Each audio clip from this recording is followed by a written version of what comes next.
ब्रह्मा ने ये कृष्ण की कसौटी करने के लिए उसके सारे गाय और बछड़े और जो उनके साथी थे वो सबको उसने गुम कर दिया।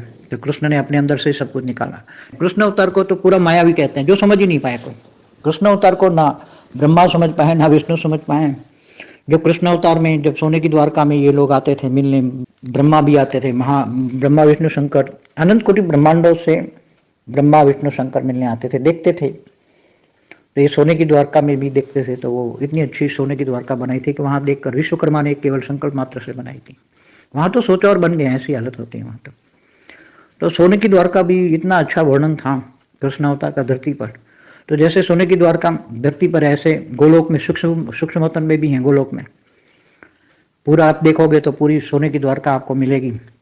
गोलोक में भी मिलेगी, महागोलोक में भी सोने की द्वारका मिलेगी, पर महागोलोक में भी कृष्ण अवतार की मिलेगी। क्योंकि ये सब वहां उन्होंने वहां रखा था कि वहां आने वाले जो गैलेक्सी में रहने वाली आत्माएं हैं वो वहां महागोलोक में जाएं और देखें कि कृष्ण की रासलीला हो रही है। कृष्ण की जो रासलीला के दर्शन है, कृष्ण का जो बाल्यावस्था है, रासलीला के दर्शन भी गोलोक में होते हैं, महागोलोक में भी होते हैं, पर महागोलोक तक होता है। तो ये सब बातें अति गुह्य है, क्योंकि स्थूल जो है वो सूक्ष्म में होता ही है, और सूक्ष्म में है तो अति सूक्ष्म में। ये सब बहुत गहरी बात है, इनको समझना। बहुत ज्ञान सागर में डूबो, विचार सागर मंथन करो, तब समझ में आएगा।